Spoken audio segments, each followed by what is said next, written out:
продолжаваме со топ тема и председателскиот кандидат Стево Пендаровски. Добре дојдете во емисијата.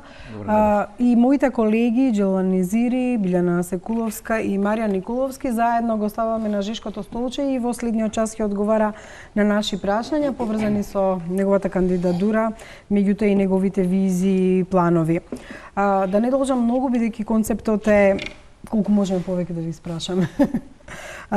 Унакрсно, да. Дали имате забелешки на некоја досегашна политика на владата или во се се согласувате комплет? Имавте една изјава дека 102% му верувате за некои прашања на Заев, само вие и Амди Байрам до сега сте дали во Македонија ваква изјава.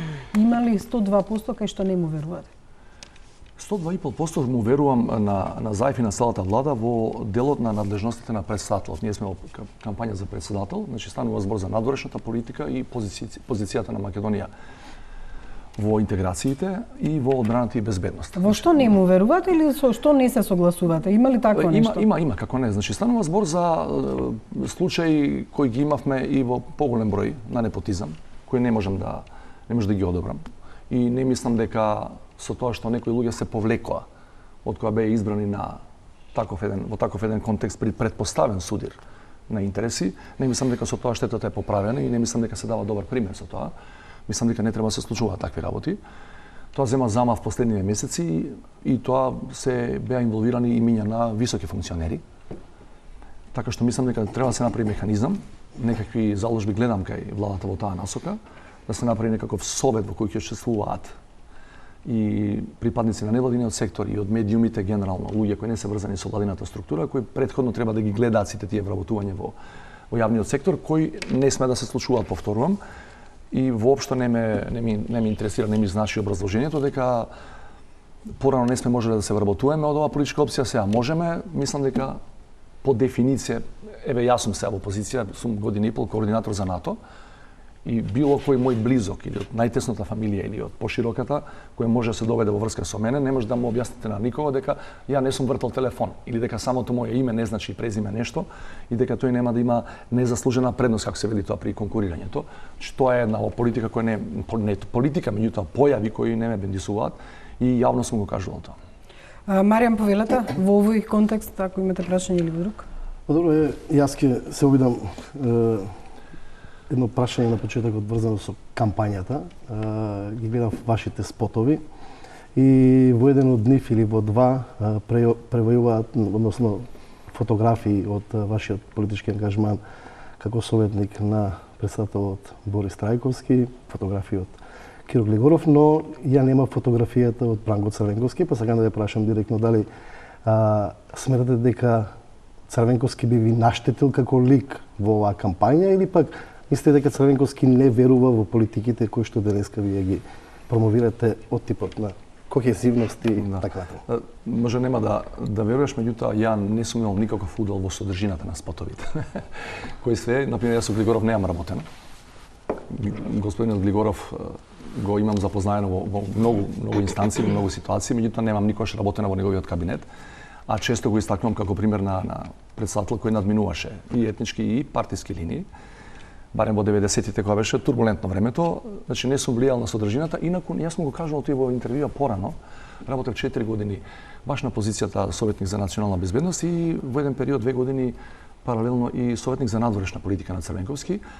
Имам интервјуа давани во тоа време кога 2008-2009 пред и зад Букурешт, ме прашуваа за што си стојал во тој период. Значи тврдам дека Црвенковски во делот на мојот ангажман, тие 2-3 полиња на работа, беше апсолутно на линија на националните државни интереси и не се срамам дека и денеска да кажем и јавно дека јас имам комуникација со него, дека од време на време колку ангажманите ми дозволуваат се среќаваме, разменуваме некакви мисли и гледишта за ова што ни се случува. И јас би сакал, ако ме прашувате мене, да биде тој почесто присутен, бидејќи има огромно искуство во јавноста, огромно искуство, има многу работи поминато, се работи за политичар од највисок ранг. Такви само неколку кумини од 90 од денес и мислам дека неговото искуство и политичко знаење може да придонесе повеќе да бидеме подобро да се снаоѓаме во овие времиња. Ќе си го коригирате ли спотот? Тоа е после првиот круг, да.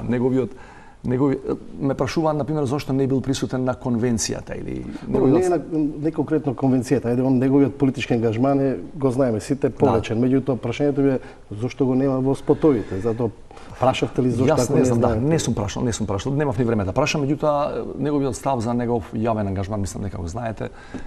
Мене ми е чудно што не се појава почесто, меѓутоа неговиот избор е таков, ни на интервјуа, ни со соопштение. Мислам дека само за референдумот имаше соопштение за јавност, во кое вели дека треба да се гласа на 30 септември. Критикувајќи и владата на Заев. Да, и мислам дека претходно има уште едно такво некое јавно обраќање. Ја лично мислам дека треба почесто, меѓутоа ја не сум Бранко Црвенковски.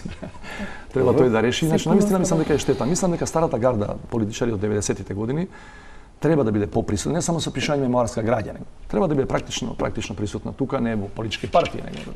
Да, веројатно ќе треба и спотовите да си ги гледате за да не вакви прашања. Повелете се Коловска. Да, невообичаено или сомнително изгледа отсуството на Дуи во кампањата. И сметам дека говорат на Бујар Османи во Скопје некако не го амнестира нападното игнорирање на Дуи, особено на Ахмети. Имавме, значи, гледате, начално концептот на кампањата од тој визуелен аспект е следниот. Било каде да одам, еве секој ден по неколку општини, договорено е да високи функционери на партиите кои ми даваат поддршка, 31 од нив, не бидат присутни со мене директно до мене, за да не се даде преголема партиска боја. Прво, многу се, второ, јас сум непартиски кандидат. И ако биде, внимавајте, имам за прв пат, нели, таа постојано го истакнуваме, еден вид меѓуетничка коалиција направена пред избори, не измеѓу два круга или потоа. Имам малку луѓе тоа го гледаат на прва, само Дуи го гледаат. Имам 4 политички партии, претежно составени од албанци, кои стојат зад мојата кандидатура. Главен коалиционен партнер е Дуи. Ја ве уверувам дека другите, не само албански политички партии, другите ќе се имаат големи резерви према тој. Меѓутоа да ве потсетам како бевте именувани и кога чекавме вечерта кој ќе биде и како кандидатот, се знаеше што се чека да се договорат Дуи се ДСМ, односно Ахмети и Заев. Мислам нема логика да ни одговорите вака сега да се сведуваме на другите 30 партии. Ја ве уверувам дека согласноста на Дуи за моето име и презиме беше дадено многу пред да дадат согласност другите. А што ќе им наштети ако се појават како Значи ајде што да повторам. Концептот на кампањата е Стево Пендаровски е непартиски кандидат и утре ако добие доверба биде избран, нема да робува на ниту една политичка партија. Имаше голема реакција во остатокот од таа коалиција од 30 на партии, зашто на почетокот почна таа реторика се користи во соопштенијата, кандидатот на СДСМ и на Дуи, вели кај сме ние други, тоаш да се повлечеме да седиме дома. Од тие причини рековме никој да не биде, значи забележувате нема ни функционери на СДСМ баш покрај мене, освен Заев кој излегува на митинзи. Поголем нема од Заев функционер на СДСМ. Логично е да биде Заев, но и Ахмети би требало да биде. Понекогаш и Ахмети. Ова е концептот, Значи, ова е концептот во кој јас верувам и сега да кажам дека и јас инсистирав да бидам обкружен со луѓе со кои околу мене нема градоначалници. Нема министри. Пример, јас сега надлежностите на председател оценели одбрана безбедност. Министрот за одбрана не е со мене. Си има своја агенда. Не е со мене, не е од други причини дека јас сакам Шекеринска или обратно, меѓутоа си има договорено е да биде ова. Зошто тогаш Бујар Османи направи оставка па беше вчера со вас?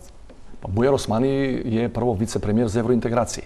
Значи вие одбирате кој може, кој не може? Не ги бирам ја говорниците, ви кажам, има посебен тим кој се грижи за тоа, меѓутоа битно е во Скопје, кој е порамковниот договор и билингвален град, знаеме, значи логично е да биде некој представник и од етничката албанска заедница.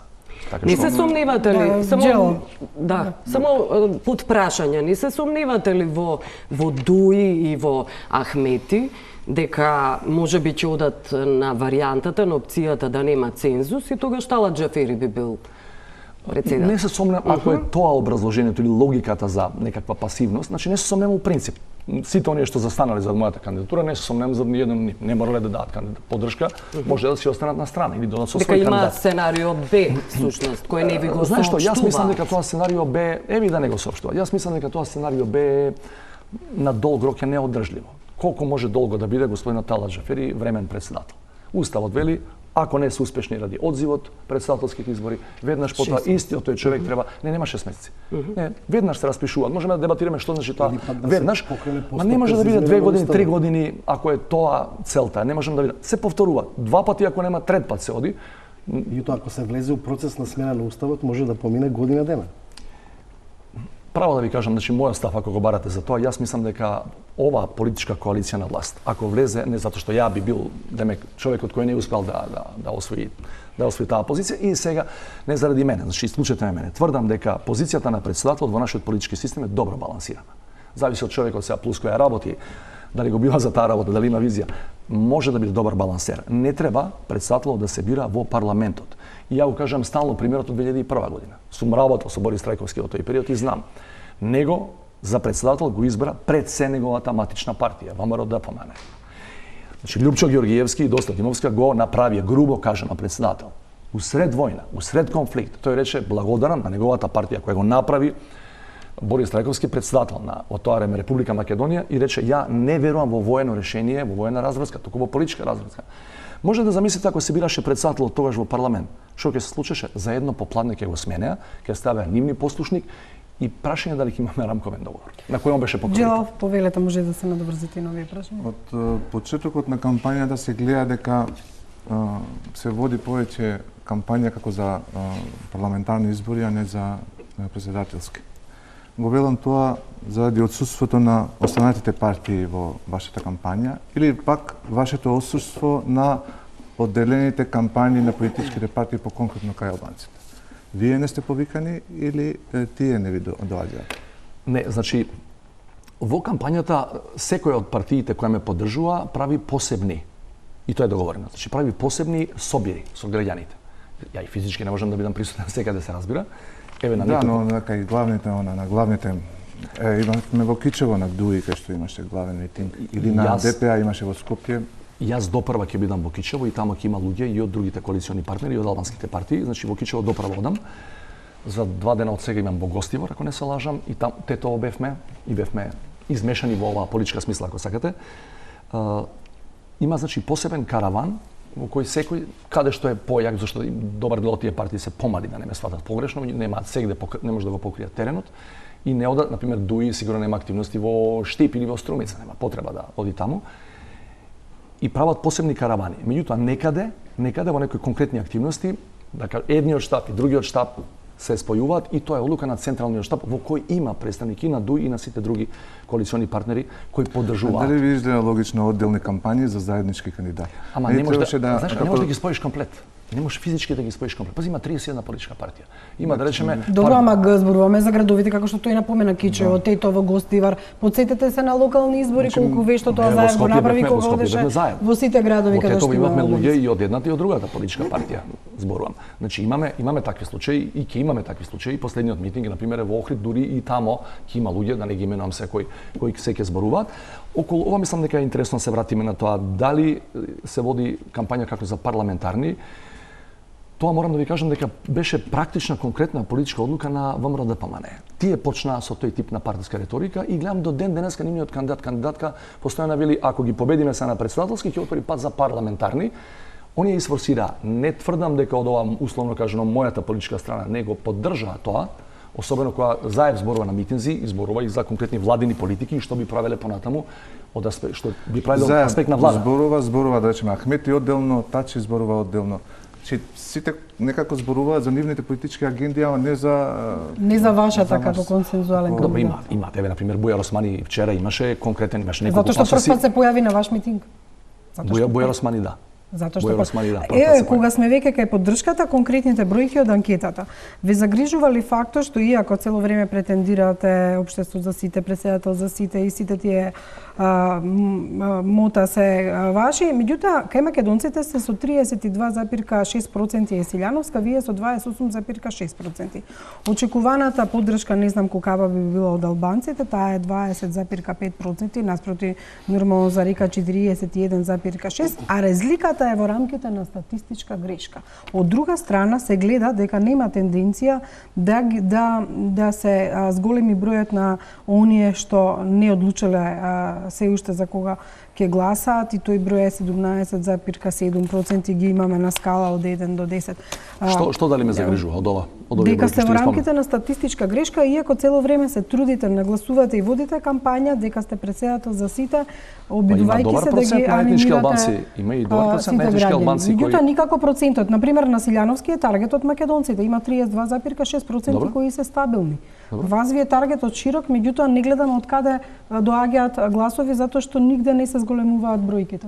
Никај не определените, никај вкупната другите. бројка јас сепак водам според ова анкета. Да, во така? рамките на Значи, сепак од 3,7 негде или 2,7 на Сепак од други негде анкети. доаѓаат гласовите. Јас Што сум би морам да ви рекла? кажам сосема задоволен со тоа ако гледате, не знам дали ги имате другите етнички заедници кои потешко се мерат затоа што се во помала бројка. Меѓутоа јас сум Зборувам од кај доаѓа најголемиот корпус на гласови, затоа ги гледам тие. и од двете најголеми, како нумерички зборувам се, и од двете етнички заедници, и од албанците и од македонците, и јас сум досега навистина задоволен. И од овие ваши бројки има некои други анкети кои покажуваат слични тенденции. Јас имам до сега солидна бројка на предпоставени гласачи албанци и македонци. Значи тоа е мојот концепт. Од друга страна не ги анимирате очигледно доволно ниту неопределените, па ако ја видам и старосната структура, исто Како ги така гледате неопределените во оваа анкета, например? од измерени се на скала од 1 до 10, колку е веројатно дека ќе излезете да гласате, 41,8% рекле дека сигурно ќе излезат. Сигурно нема да излезат, се 18,3. Но тоа важи за сите кандидати. Важи за сите кандидати, Значи, не е само дека меѓутоа ја не можам да ги вашата цел анимирам. па добро, меѓутоа вие како кандидат нема да одговарате за сите кандидати. Вие уште како една ќе ги реченица да ви анимирате? кажам односно ова. овие? Мојот рейтинг во моментов, не знам на оваа анкета, меѓутоа сите анкети во пресека е поголем од партискиот рейтинг на СДСМ и е поголем за неколку проценти од рейтингот на владината коалиција. Тоа значи дека има и неопределени. Не се само овие што ги гласаат партиите што се на власт. Да не завлегуваме во детали, јас сум навистина задоволен од тоа што имам поддршка преку етнички линии, тоа ми импонира бидејќи токму тоа е мојата цел. А што ќе се случи со гласовите според вас? Што ќе ги добие Блерим Река под предпоставка дека нема да оди во вториот круг? Дали е можно некој договор помеѓу опозицијата Силјановска? Значи видете, оваа меѓуетничка коалиција пред избори беше направена со таа цел. Да помеѓу кругови не пазариме.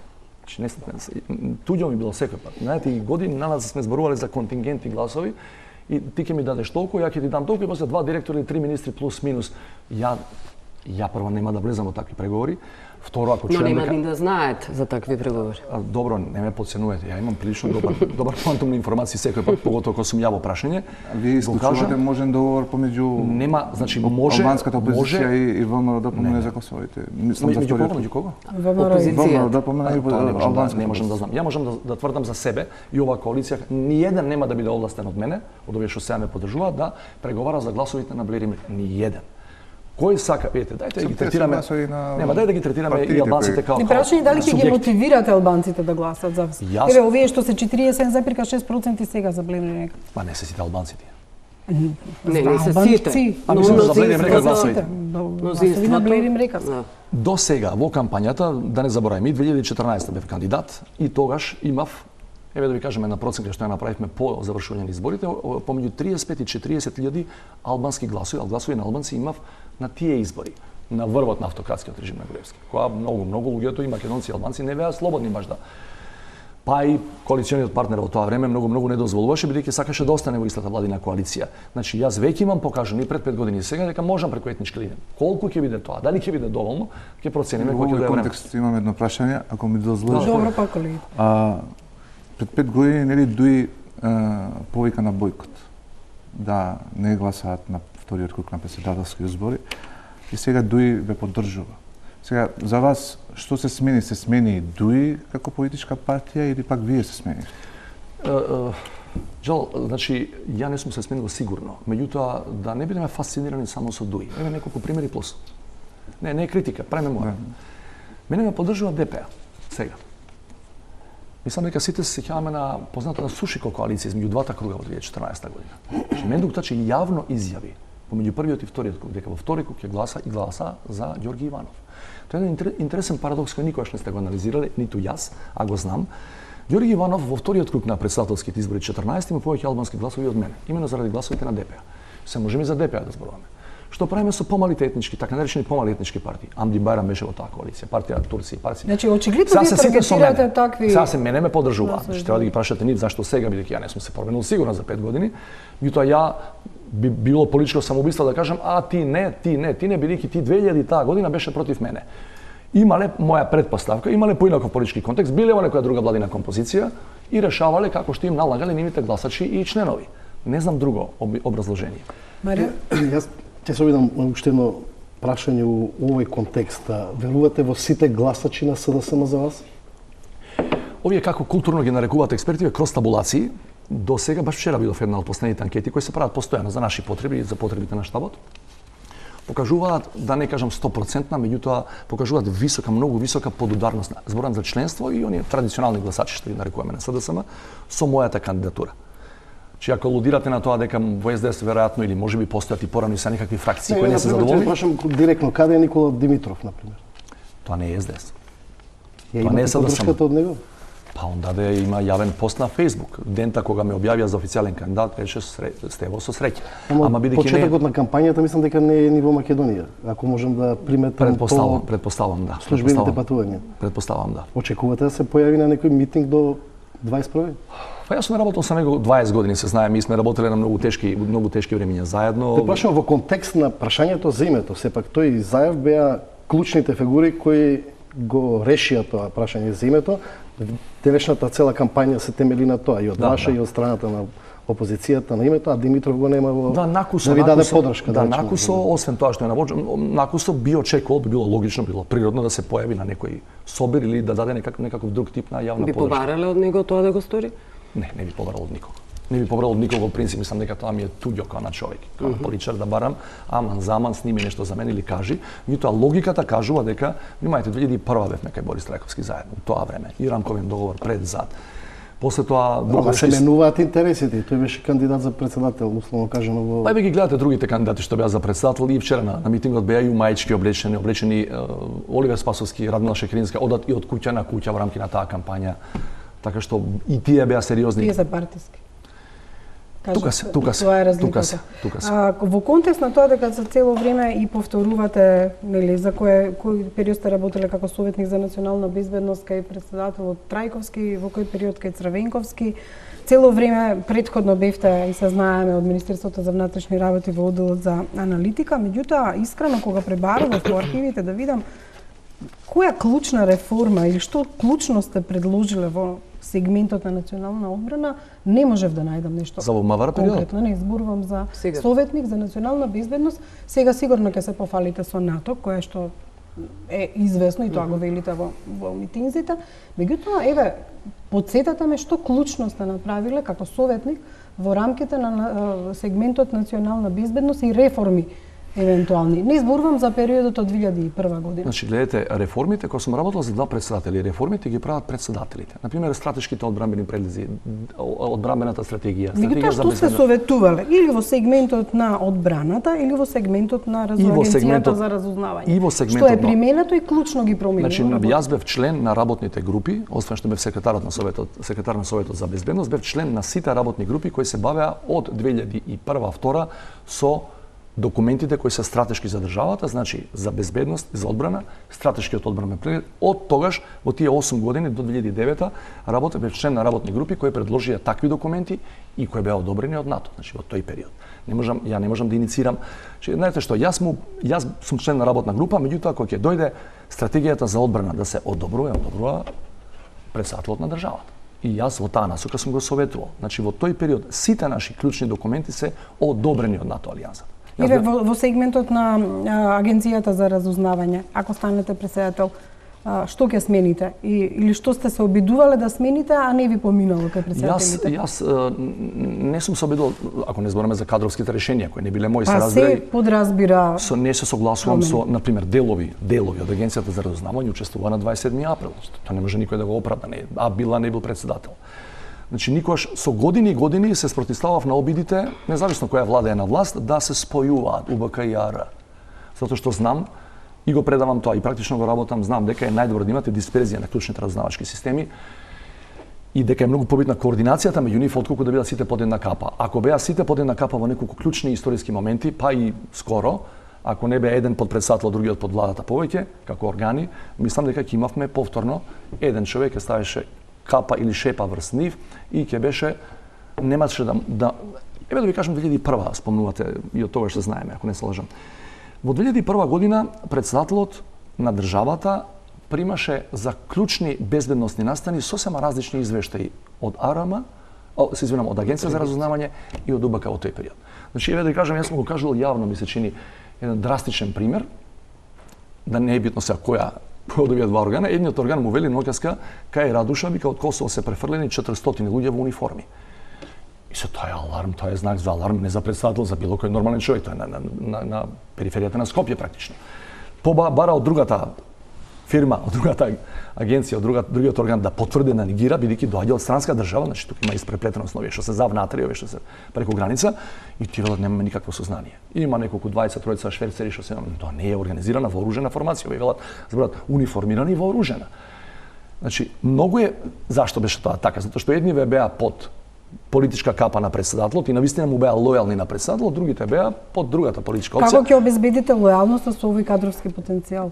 Токму на тие што треба да Јас мислам, не зборам се за директор, заменик директор од првите луѓе, јас мислам дека и во агенцијата, ако смеам да зборам и за УБК, која наскоро ќе треба да се одвои од МВР, меѓутоа во агенцијата, од она што го имам како генерален увид, бидејќи ја 10 години сум надвор објективно од тие структури, јас мислам дека таму има солиден кадровски потенцијал. Се разбира, оние кои прекршиле закон, дел од нив се веќе процесирани пред СЈО. Ако има законски измени во оваа област, да се менува законот за... Јас бев исто така дел од тие работни групи кои подготвуваа некои верзии. Тој закон не е донесен за координација на служби, ако зборуваме. Не, за законот за агенцијата за разузнавање. Законот за агенцијата за разузнавање е помалку, не е уште донесен. Да, не е уште донесен. Да биде под контрола, да речеме, на премиерот, отколку на председателот. Не, во агенцијата нема ова што е предложено, ќе видиме што ќе се усвои на крајот, сега заради изборите не оди таа постапка, бидејќи парламентот не работи. Во предлозите за закон за агенцијата нема такви промени во таа насока, меѓутоа кај законот за координација на службите, тука веќе можеме да разговараме дали не се трга работа малку повеќе под капата на владата да оди таа координација и преку плаштот на координација да биде повеќе премиерот присутен отколку председател. Сериозна ингеренција ви одзимам во тој случај. Има во едно тело кое го предвидува за координација, ќе има представники на кабинетот, меѓутоа прашањето е кој ќе има последниот збор. Така што јас тука би имал сериозни резерви, ако ова биде навистина последна верзија и ако ја бидам председател, ако дојде тој указ за потпишување, ако е ова верзија, ако остане на крај, нема да се согласам со неа. Дали може така? Дали ќе барате преиспитување на безбедносните служби по бегството на Груевски, Грујовски, Бошковски, Војминовски, понатаму да не ги редам, има Гампер, Волфганг, гинекологот Николче Дамчевски, но крупната, клучната фигура секако е Груевски. Не би беа ли тие сомнителни и некаква инволвираност, можеби, од служби? До денеска, само да подсетам, не добивме одговор ниту од МВР, ниту од никој кој учествувал од структурите во нивните бегства. Да, и јас морам да ви кажам дека го знам она што јавноста го знае. Немам никакви инсайдерски информации. Од оваа позиција, уште помалку можам да ги прозивам и да ги прашувам, да сме сега само кандидат. Се создаде генерална перцепција дека тука има замешателство на различни структури, можеби регионални и надворешни и внатрешни. Меѓутоа, се додека не се докаже у постапка, ја не можам да прејудицирам од тоа. Немам никакво сознание дека навистина некој од нашите органи, тукашни институции, високи политичари, дека имал било какво влијание или удел или дека знаел бегството на Груевски. Тоа го немам како сознание. Но би сакал да видам завршување на таа истрага која е најавена од страна на обвинителството и да излезат дефинитивно со податоци од она што го знаеме до сега, како избегал Никола Груевски од нашава земја и дали воопшто некој од тука или од надвор му помагал. Ако станете председател, ќе имате можност тоа да го видите и во агенцијата за разузнавање, која е одговорна за лица кои се надвор од државата. Да. Инаку во делот, ја мислам дека ќе одиш на таа линија околу делот на ветингот, така наречен популарно познат како ветинг. Гледам дека и против кандидатката од ВМРО ДПМН последната дебата го спомнува тој ветинг. Точно е дека таму постојат луѓе, комплетно тој апарат, поединци, не зборувам ја за мнозинство, се разбира, кои работеле спротивно на законите а дел од нив се разбира работели за странски интереси, меѓутоа тоа треба од кога ќе дојдам опозиција да побарам. Може да се спроведе тој ветинг? Мислам, дали има законска основа? Има различни во транзиционите држави има различни модели. Сега некои од тие радикалните модели кои мене не ми се блиски, велат распушташ комплетна служба и после ги примаш еден по еден наново, како што беше за МТВ една идеја и телевизијата да е наводно толку контаминирана, ја не мислам дека тоа е потребно.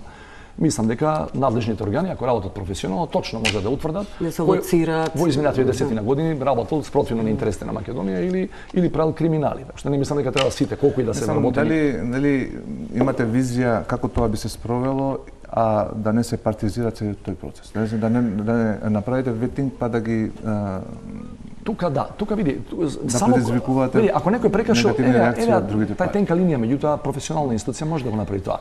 Зборам за обвинителство, судови, така, МВР, ако има удел во тоа. Тенка е линијата, меѓутоа, ако си прекршил закон, ако стварно си прекрши, тоа е утврдено во процедура, сосема е небитно да си член на СДС или на ВМРО.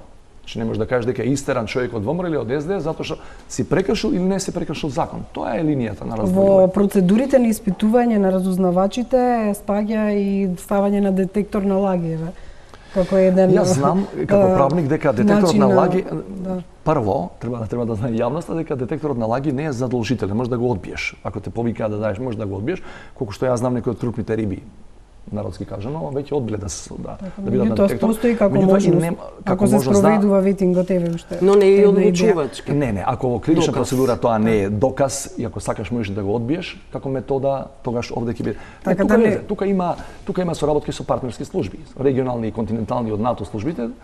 Тоа е слично, прашуваат луѓето што ќе правиме со луѓе кои се на блискоисточните боишта, например. Дефинитивно нашава држава нема ресурси да знае дали некој наш државјанин, не странски, дали наш бил во Сирија, па во Ирак, па во Афганистан, па бил во Западна Европа, дошол. И затоа е добро што влеговме во овој заеднички систем за размена на безбедносни информации со НАТО, веќе сме де факто внатре.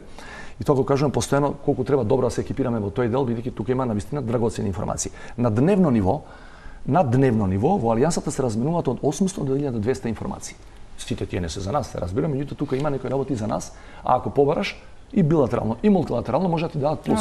Така што добро е што влеговме во тој систем и во овој сегмент можат многу да помогнат. Факт е дека последните испорачувања на борци од ИСИЛ беа кај нас на аеродром, ги пречекавме, ни ги донесоа американците и тоа беше нашата улога. Ако не бевме во предворието на НАТО, немаше да ги дочекаме. На аеродром Повелица Маријан. Во контекст на ова, иако може би повише контекст на прашањето за името, денојве прочитав еден текст, вели ќе бидам брутално вистинит, ние сме Грчка, сфера на интереси.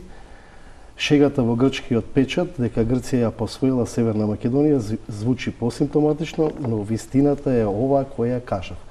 Професорот Денко Малевски, иако на текстот го пишува во позитивна насока за Македонија. Меѓутоа, прашањето моје до вас, што значи тоа грчка сфера на интереси, како вие тоа го дефинирате и моје под прашање, дали тоа значи дека дефинитивно се сечепа почната врска со Белград и Оската се мести кон југ? Јас не мислам дека ние сме само зборуваме, ја не го знам контекстот, претпоставам збори за од аспект на Атина. Да. Или? Да. Сте ги слушали долги години се одат тие муабети дека ние сме турска сфера на интерес. Исто така. Ова што е за Грција, веројатно нивниот аспект би било добро. Јас знам дека долги години контекстот на текстот е дека Грција го прифатила договорот со Македонија токму за тоа што е било понудено дека Македонија ќе влезе во нејзината сфера не можем да интерес и на одлучување. Од кого? Од нас или од американците? Народна заедница. Нема такви муабети. Има долги години во грчките овие кругови кои се бават со стратешки анализи, во одбраната и во безбедноста и во политиката, кои сметаат дека Грција испуштила драгоцено време во изминативе 10 на 15 години, не е потребно не блокирала, бидејќи ако сме направиле тука решение, тие ќе може да бидат клучен фактор на Балканот, не само во Македонија, него пошироко, и дека ова практично ја дистанцира Грција од балканските работи, а тоа е нејзиниот двор. Европа е подалеку. Од тој аспект веројатно е за нив добро да направат коридор, уште еден, кон регионот, со ваков договор што го имаат со нас.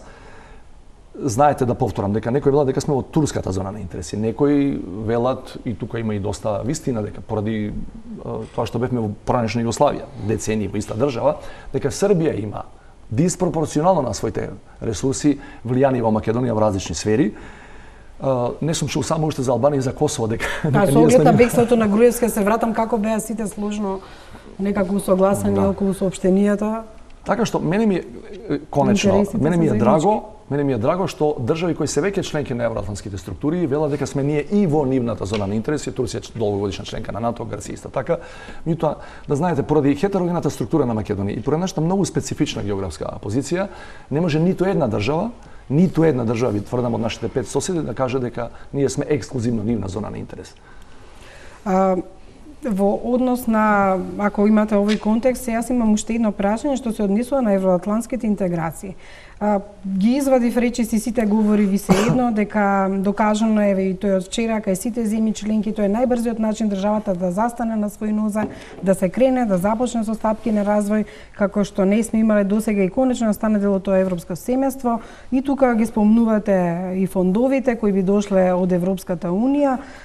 Тука имам две клучни прашања. Едното е, имам впечаток дека очекувате на некој начин како председател помош од Европската унија, ако не е таа, не знам тогаш каква идеја имате за државата да ја кренете на нозе. И второто прашање, и оние пари до сега што стигнале во Македонија со можноста да се земат од ИПА фондовите, например, 3 работи јас нотирав во своите емисии. Пропадна средствата милионски од ИПА фондот за АКМИ системот во судството. Пропадна парите за алките кои требаше да ги носат условно осудените или начинот на кој што ќе бидат осудени. Пропадна парите за тренинзи на судиите. Значи ова се само од мојата област што ги работам, да не нотирам колку пари пропаднале во земјоделието и другите области. Како вие вака им се обраќате на луѓето со ваков контекст кога на терен апсолутно не е така? Ние не можеме да сработиме, нашата држава. Да, согласен.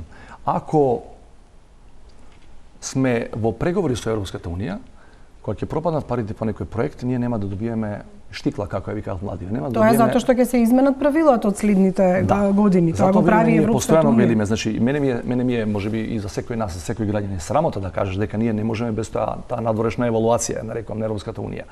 И кај НАТО имаше преговори, и тоа се многу покомплексни и потешки. Без тоа да ни кажат ова е европски стандард и ако не се имплементира, нема одење во следното поглавје, затоа ни е неопходно да почнеме со преговори. Се до сега ние можевме да глумиме. Ние сме кандидат толку години, ама не си во директни преговори. Инаку тамо буквално како на ученици во школа ќе ви кажат ова не е европски стандард, вратете се назад. Не зборам за политички причини да не блокираат евентуално дали има евроскептицизам. Нема да ве пуштат во следното поглавје. Ама ние тоа го знаеме со години, нема да не пуштат во следното поглавје. Во јуни не можеме да добиеме позитивен извештај. Се ова што го цитираш, ја го зборувам за апсолутно не можеме да поминеме на ваков начин. Ама до сега не заради политички одлуки. Сега, ако почнеме со дај Боже да добиеме датум за преговори, значи кој ќе почнеме, ќе биде друга ситуацијата. Не можеме ние да доаѓаме од Брисел да кажеме добивме све одлични оценки и продолжиме. Ќе ви дадат соопштение во кој ќе речат не сте мрднале. Вие гледате државите кои сега преговарат и Црна Гора и Србија, какви се потешкоти има. Добро, како ќе ги натерате да мрднат?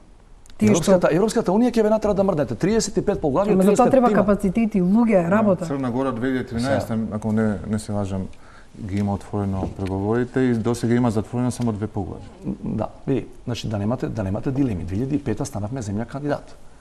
Луѓето кои се директно ангажирани на тоа поле, мене ми тврдат, независно која партија била до сега на власт, дека тие преговарачки тимови се во добра кондиција дека постојат.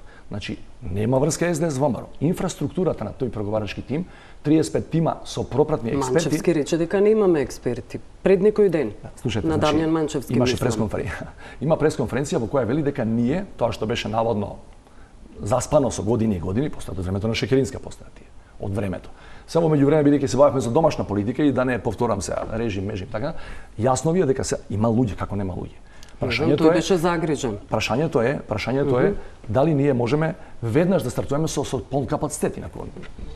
Ја ви тврдам, ви гарантирам дека Република Северна Македонија има поголем административен капацитет од Црна Гора да ги води преговори. Добро, СДС е на власт веќе со години, не е тоа од вчера дошла па затекнала систем кој што е заспан па сега одеднаш треба да го разбудува, вие од која станете председател. Еве ви тврдам, значи 2 години скоро на власт е ова владина структура, ја ви тврдам дека кога ќе почнат преговорите со датум за преговори, после јунската одлука на Европскиот суд. Ама чекала да почнат преговорите, инаку до сега Жане, мислам дека четврти пат ти кажем, значи тимовите од 2005-та, имено кога СДСМ беше на власт, се постоечки. Ја ви гарантирам, ја ви знам, ја ви кажам. Значи во септември минатата година, така наречениот предскрининг, цел авион експерти отидоа на предскрининг кај Хан. Значи, Манчевски нема информации всушност за ова што го говорите. Тоа е друг контекст. Значи, јас ви кажем, политичкиот преговарач Бојар Османи, техничкиот преговарач Бојар Маричич, јасно каже, имаше пресконференција, дека сите тимови се оформени, сите тимови се подготвени, утре да речат, утре ќе преговараме. Како пропаѓаат средствата тогаш? Немаме надворешен евалуатор. Како немаме ИПА фондовите ги дава Европска унија. Значи тие пари се обезбедени заради тоа што имало евалуација за Македонија да промени нешто во незиниот систем. Еден од тие битните реформи беше акми со тебе, кој би бил нов за сите. Прашање за кое што уште постои предмет и се испитуваат работи. Значи ни нудела, ни давала, еве ви средства, сработете го, ќе добиете, ќе се реформирате. Ако се преговорите формално започнати и ако ние направиме таква грешка, не велам дека е добра работа, грешка е, нема да мрднеме во следното поглавје. Ни во тоа до кај што сме. Вели дека не се искористени сегашните и претходните фондови. Да, меѓутоа сега ќе има знаете што ќе биде проблемот за владата? Ќе се смени. Не, ако не го направиш тоа, владата ќе трпи. Еве и јас и сите други велиме, ние добиваме преговори. Владата нема, граѓаните ќе трпат. Да се согласиме така. Не, и политичка репрекусија има за владата. Вие велите дека ќе одиме економски рапидно напред. Имаме вакви стапки на раст, странски инвестиции, ако преговараме. Сиромаштието ќе се намали, иселувањето и така. И утре кој ќе рече, абе како напредувате вие во Европска унија? Напредувате ли воопшто? Тоаш и политички ќе биде проблематично за владата да објаснува дека не оди воопшто према Европа. Тоа е нивни проблем. Не загрижува нас владата. Нема ќе ги изгуби изборите владата. Нека ги изгуби. Не знам дали ме разбираш. Они ќе сакаат да се покажат дека се добри. Разбирам. Може ли надворешна политика околу доколку седнете на маса со Ердоган? Знаеме до сегашните барања за испорачување на џуленистите да бидат испорачани, депортирани, екстрадирани од Македонија. Што би му рекле? Со НАТО и... Да, и освен тоа Шечеринска го спомена условот за ратификација, дека е возможен, не беше резолутна. Колку што јас знам од јавно достапните информации, бидејќи не сум бил на таа средба. Што би му кажале вие на Ердоган како председател? Две работи, тоа што му е кажано, ја не го знам целото соопштение, меѓутоа мислам дека две работи. Значи, тоа што они го барате легитимно од нивен аспект, меѓутоа ние имаме наши закони, тоа што ќе го направиме како мерка, протерување, санкции, било што. Не знам дали се наши или се странски државјани, сеедно мора да биде во склад со нашите прописи. И второ, ние сме кандидат, чекаме преговори со Европска унија и од таму имаат некои барања во делот на владење на правото. Значи Турција е нашиот можда најак поддржувач за НАТО. И ние тоа мораме да го почитуваме. Меѓутоа не можете да направите мерка која е спротивна на нашите интереси. И да рече ова не е во склад со македонските закони, ама да учиниме на некој друг пеки за тоа што си ми пријател, очекувам и понатаму да бидеме, ова држава има закони. Ако не се добри, ќе ги смениме. Не можете да донесете одлука која не е втемелена на закон. Што е битно? Барањето на Турција, прв предуслов, прва предпоставка. Законите наши и барањата нашите, ние нема да поминеме ни едно поглави ако ние ги скршиме нашите закони, каква е Европска унија. Во контекст на ова прашање со Секуловска, постојано велите дека меѓународното право пред политиката е немоќно. Во тој контекст, ако Турција реши да стави вето на нашето членство во НАТО, за да ние ги испорачаме, како тогаш ќе стави. Ако реши да стави, ние не можеме тоа да се спротивставиме. Ама за да го задоволиме, она како се нарекува меѓународна големата политика, слика да ја задоволиме за Македонија. Законите за да ги испорачаме или добро, не е ново да се сменат закони во Македонија заради политиката. Почитуваме законите. Гледате, и Грција 2008 во Букуреш не блокираше, иако имаше билатерална спогодба, у која пишеше дека не сме да не блокира ако одиме под фиром организациите. Значи директно го скрши меѓународното право и договорот кој ние го имаме со нив подпишано. Сила Бога не моли. Како вие ќе постапите помеѓу правото и реал политиката во овој случај? Јас сум бил секој пат за реалната политика, меѓутоа како председател и како граѓанин не можам да одам и контра правото на домашната држава. А ако тоа значи, ајде поедноставно. Значи, ако ги почитуваме законите, ја мислам дека мора да ги почитуваме нашите закони. И ако е нешто спротивно на наш закон, па потсцени да бидеме блокирани. Не можеме да одиме туку така, го кршиме нашиот закон, постапуваме незаконски, па ја одговарам. Добро, сега тоа е во контекст и на клупното прашање за името. Силјановска вели ако требаше да не го сменат името да не влеземе у НАТО, боле да не го сменеме. Сега истото го велите вие, така да. Јас велам следно, значи јас ситуација да носите политичка, а не правна одлука. Името договорот со Грција, ја не мислам дека крши наши закони. Ние имавме претходно поранешна Југословенска република Македонија на сите. Не зборуваме ние за кршење, ние зборуваме за постапка за смена на законите и испорачување на желбите на Турција, например. Значи, ние можеме да смениме закони, ама тој не може да иде контра државниот и националниот интерес. Јас од договорот од Преспа не сум помалци македонец, ниту вие. Не од тој контекст, неќам политичка дебата. Прашањето ми е насока на тоа, велите дека ако треба да избереме дали ќе ги кршиме законите и да не блокира Турција, подобро да не блокира Турција. Сега нема да ги кршиме законите. Сменивме име, дојдовме до ситуација за еден закон за испорачување на ѓуленистите, за тоа е проблем. Гледате, процедурата е почната колку јас знам. Значи 13, 14, 15 луѓе слушам од медиумите, читам дека се веќе во процедура. Процедура значи дека има закон за таа работи, дека тие се влезени у законска процедура. на крајот не можам да видам дека кој е веќе надлежен обвинителство, дека рече и покрај тоа што законот не ни дозволува, ние ќе направиме вака или така. Тоа не можам да го сватам. Иначе со договорот повторувам, со Преспа ние не скршивме домашен закон. Па да речеш, абе нашиот закон не ни дозволуваше да промениме име, немаше таков закон. Во контекст на надворешната политика, моето прашање би било која ќе биде вашата поставеност како председател ако бидете избрани во однос на Русија, Кина, па и Турција во овој свет? Едно по едно, многу се исто. Да. Јас имав неколку интервјуа и за странски медиуми постојано, па поготово западниот дел на континентот ме прашуваат а што со Русија. Ја велам вака, парадоксално на вистинито со нашето де факто зачленување во НАТО, скорешно и целосно зачленување, ние практично од маса го тргаме единствениот проблем што го имавме во односите со Руската Федерација. Тие немаат проблем со нашето членство во ЕУ. Тие велат, НАТО е наш стратешки опонент и секој што влегува таму, независно мала голема држава, е и наш противник, по дефиниција. Сега ние влегуваме. Беше што беше прво, ние влегуваме, до крајот на годината се надеваме и целосно. И ние немаме стварно ниту едно друго отворено прашање со Руската Федерација. Што друго би ни било проблем? И јас навистина мислам дека тоа, не знам дали сте го забележале, во мојата програма јас ја ставив и Русија и чув хубави реакции од некои руски новинари, дека јас мислам дека откога ова не е проблем, ние би биле стварно политички наивни или неопитни или не знам, несвесни за огромниот потенцијал во економијата и во енергетиката на таа држава. Таа е енергетски гигант. Ние мораме час поскоро, имаме прилично сиромашна трговска размена со Руската Федерација. Разбирате, политиката да би согледно тоа што треба да привршувате со Кина, тие се исто така економски гигант, нивниот пат на свилата или обидот да влезат. Јас немам проблем, мислам дека ние треба да влеземе. Ние сме веќе во 16 Премиерот беше на 16+1 самитот кој се одржува секоја година. Јас мислам дека не гледам причина да не искористиш лукавиот економски потенцијал на тој гигант. Дали тие би биле тие инвестиции од Русија, Кина, па и од другите земји од Истокот би биле во спротивност на Германија се спротивстава на ваквата експанзија на Европска унија, Германија, Америка, да не ја споменуваме и наметнувањето на значи енергетската зависност на регионот. Еве ти контрадоказ. Најзависни во енергетска смисла во Европа се Германија и Италија. И Грција.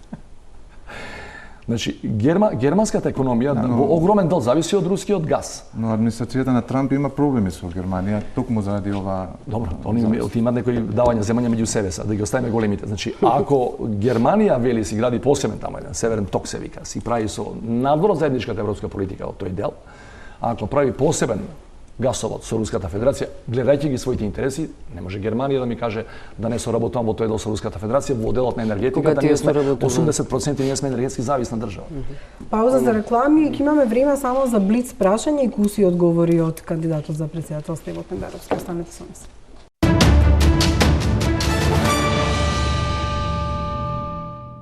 Последните 10 минути од жишкото случај на кое го ставивме кандидатот Стево Пендаровски, би помилувале или некој само ако заев тоа го побара од вас, односно со оглед на тоа што председателот ги има и тие ингеренции, и 102% му верувате во некои делови, дали би го сториле тоа за 102% му верувам за одбрана безбедност надворешна позиција на Македонија. За помилувањето не верувам 102% на сопругата и на синот, камоли на Заев, на било кој политичар не можам да му дам гаранција дека ако дојде неговата кожа во прашање дека ќе го помилувам. Апсурд.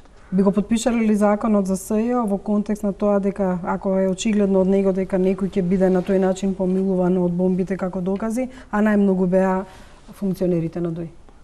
Па ја мислам дека имате погрешна перцепција со. И значи прво мораме да бидеме легалисти. Изминува рокот од 5 години кој беше договорен во пржина. Не треба нов закон. И ја го поддржувам тој закон и на секоја трибина, на секој митинг зборувам дека ние мораме, како знаеме и умееме, да направиме 2/3 за полешување тој закон. И со оглед на тоа што тој закон не би донел правда? Со тој закон, ако внатре ги содржи макар како индици бомбите, би донел правда. И знаете што, се извинам, должам за СЈО. Че ја постојано го повторувам, тој мислам дека е многу битно се, не дека само во кампања па ловиме гласови. СЈО не смее да биде прецепиран само како механизам кој требаше бившата власт да ја гони. Од сега натаму, мене, на сите ќе ни треба и тоа како еден јак СЈО. Без пардон кон никого. Кога би имале средба со Трамп, ме интересира вашиот став за обвинението за шпионажа на Џулијан Асанж А од друга страна ги знаете медиумските реакции низ годиниве на невладини организации кои се однесуваат на медиуми, на највлијателните медиуми како New York Times и Guardian, кои застанаа зад Ансанж и всушност ги користеа документите кои тој ги лиферуваше. Па мислам да го избегнам прашањето на Асанж ако би го видел Трамп. А веројатно ќе го видам во септември на Генералното собрание на Обединените нации. Но доколку биде на маса тоа прашање ставено?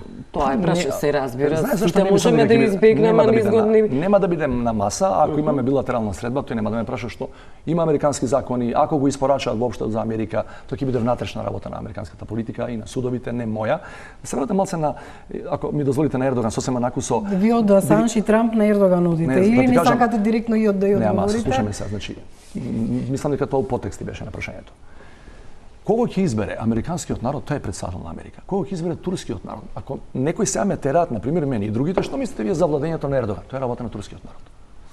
И ја не сакам некој мене да ми се меша овдека. А ако граѓаните на Република Северна Македонија кажат дека Стево ќе биде Стево. Не е работа на други да кажат Трамп, мислам дека не е демократ, Ердоган, мислам дека тоа не е моја работа.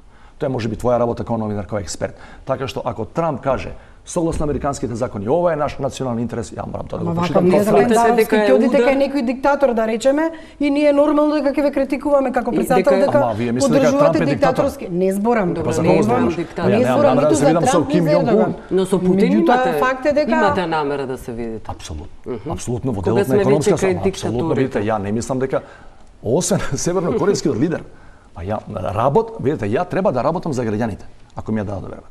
Ја не знам лични преференции да гледам, овој не ме бендисува или Маријан повелете. Едно прашање имам, не знам дали ви го поставили, дали никој ќе ви го постави. Имаме 5 минути. Сосема кратко, иако не знам колку се поклопува со вашите убедувања, но од позиција на председател на држава како врховен командант и поврзано со стандардите на НАТО, дали би поддржал иницијатива за уведување капелани? Не знам зашто точно мислиш. Капелани. Тоа се официри во армијата, во полицијата за исполнување на верските чувства на војниците и на стандард на НАТО. Ако има, у принцип да. У принцип да, не сум чул до сега, немам чуено до сега дека во рамки на армијата, на пример, или полицијата некој побарал и такви посебни простории.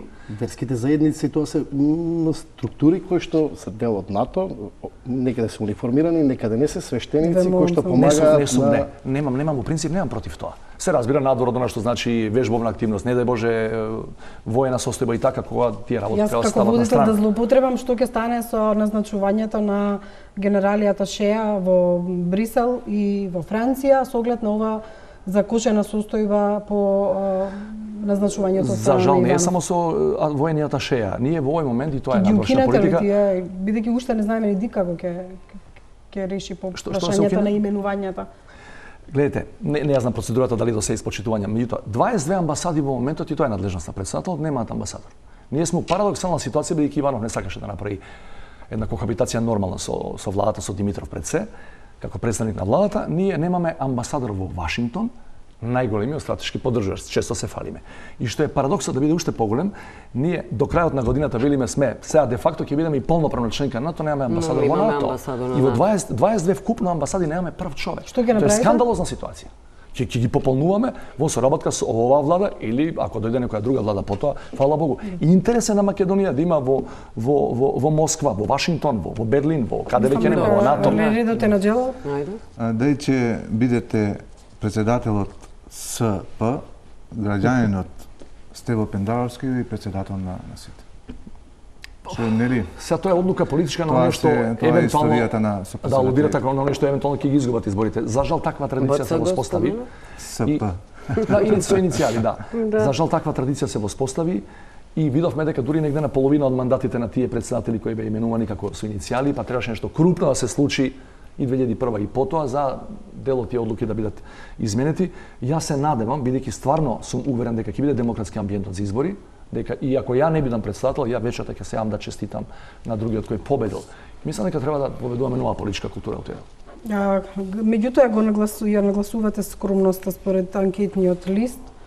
Дури велевте во дебатата дека и вие сте со идеја да не се живее во председателската палата, што значи ќе ги малтретирате соседите со обезбедувањето околу вас. Имавме пример таков со Груевски. Зошто ја нагласувате таа скромност? Што ќе се случи кога како председател ќе ви се зголеми имотот и ние новинарите што истражуваме ќе најдеме дека сте се збогатиле од функција? Нема да се зголеми имотот, освен нашо е личен доход, плата.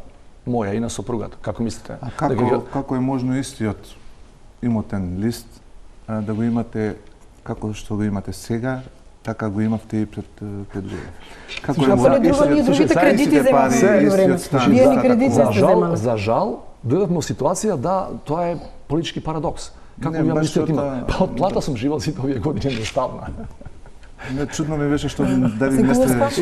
Стана чудно кога човек нема енормно зголемен имот. Да. Ајде околу имотната состојба која ви е запишана во антикорупцијска. Автомобил Меган 2005, собственост на сопругата. Југо 99, собственост ваша. Славното Југо, да. Славното Југо. И сега, не можам да се отргнам од впечатокот дека инсистирате на скромност и не разбирам зашто не сте зеле кредит од 2005 година да возите автомобил Меган, кога сите знаеме дека барем имате потреба да одите низ Македонија или надвор од државава и не гарантира безбедност. Имате семејство. Билјана, добро ме служи Меганот, не знам, не сум имал потреба да барам... Ама на сопругата не ваш? Не ваш. Добре, ја го возам. Ви го позајмува? Па има она дозвола ми, тоа ја возам, зашто југото е нефункционална состојба. Југото дали е добиено на лото своевремено? Ти си една од ретките новинарки во Македонија која знае и некои детали од мојот поранешен живот. Да, управо си. Ја имав едно прашање, да, мислам дека прашањето нема сврка одговор, сега да го прашам Бендаровски првиот работен ден дали би дошол со Југо во председателска конференција, али било нефункционално. Да ти откриеме на пикантерија, значи еден дел од мојот пиар тим сега ме убедуваше 2 дена со Југото да дојдам на главниот митинг вчера што беше. И викам, на драга волја, меѓутоа тоа треба да го гурам, за да дојдам до пред Европска унија. Моето последно прашање е дека јас и другите колеги што подолго работат новинарство ве знаат и лично, меѓутоа на камерите изгледате поинаку. Дали сте нервозен и имате трема на секој настап? Може поише од една реченица. Значи, еве да ви кажам едно искуство на еден од најискусните политичари во Македонија, не е битно неговото име, кој важеше и се уште важи за можеби најдобриот или еден од најдобрите политички говорници. Не знам што све нема поминато низ глава и сум го прашувал дали имате и денеска трема после колку години бавење со политика и тоа митинзи од 100.000 до не знам до какви дебатни емисии. Вели тој што ќе ти каже дека нема трема, макар и на најмалиот контакт со луѓе или најмалиот собир од 20-30, не знам кое е село рурално, вели те лаже. Само што со текот на годините учиш да го контролираш, што вие знаете тоа подобро од мене како новинари. Долго сте и вие во јавниот живот, затоа ве прашав. Да, Бранко Црвенковски, претпоставувам заради тоа што... Да, меѓутоа немаме време. Не прашав, имаме време? 20 секунди. За руското влијание во Македонија. Немаме време за таква дебата, да. Ова нека биде шлакворд во однос на тремата, па ќе видиме дали низ годините ќе се повежбате повеќе.